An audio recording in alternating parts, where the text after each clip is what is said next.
wohwe minifa so ha no se a obrempon bi so esi ha no se ono ye ablekuma ha no se nyina no ye saliki ba kopɛ menene ba twetwe nkomo papa michia jiso so bibia boko fana yoga wa la je gano jimi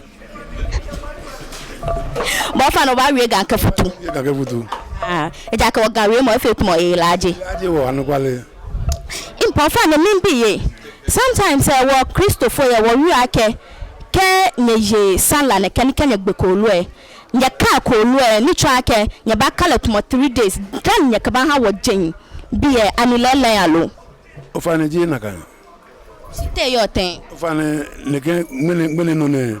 je kolu gbi ne 2 months 10 days dan wo ba gbe kolu nana Abraham ebi Ishmael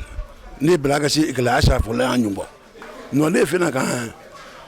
e belaga shi ne nyumbo je ko to han le no e ga to shi ko ni je fin ba na ga je Ishmael jimoni e ga sha fola shi to e ga sha fola shi wo no e be na kan no le wo yo na kan sala wo yo le gbiete bi ko me gbienyo gbiete shi wo ka ko lo to shi ni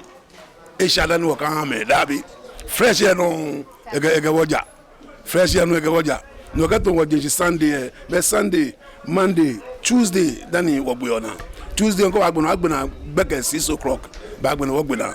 no na kan yo no Abraham enuchumo no jinu wocha no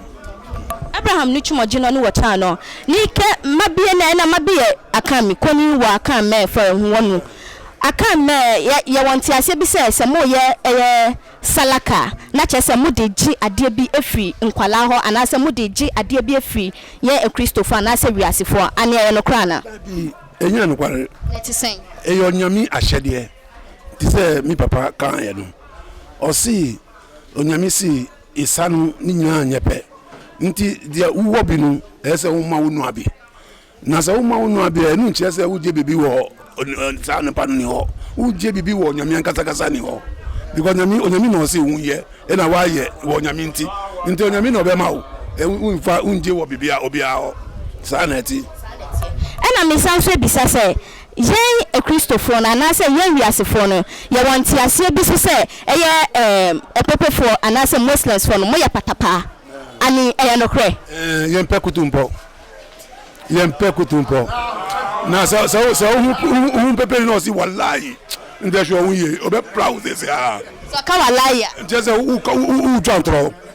no si wallahi no be twa this ya ndi mpekutumpo because onyami mpekutumpo kutumpo na ya bonsan anukware na ya onyami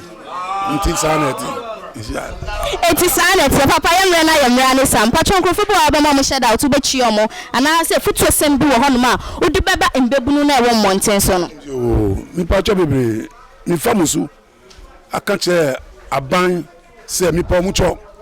mi road we ache ni da ko botwe madini ti sa almost 20 years road we wa promise light depend on yema water unless 1 year and say na benya water baako a day pen benya so na ade asa e banzo na apai na road ni nyanzo ayenso na yempenu sa yes aban akape yes aban na onbuaye ye the contact mu agbawe ena abrekuma se sa agbawe de no yaye abrekuma de na da ho nti ye aban na onbuaye na mi wo adibisa gbako ma ye chief imam na sometimes ye mi yama ye Muslims because of ye see ye chief imam onu na o she yebo anka nu ana ese nya ye bompai e no ka che se ye mbompai ne enu a oba se bi mu ko bompai enu ye slow nyami because nyami onu ye to mi ra enye ye on hwe no nsisa ye ne ye on ye ya adwini nyina baako yen di chief imam nchi because onyame nkata ka che se wo pen bi wo fie na wo bu no a wo so wo yo pen da because so wo yo pen one be bu nti yes chief imam yes lo nyame ma chief imam se ni kasa no entre yo azini nyina na yo kasa obi anti ena mi ma mi nzo awu ni papa nso ewu sesi anu mislam pa bo mo baby omo wonu ena free adan time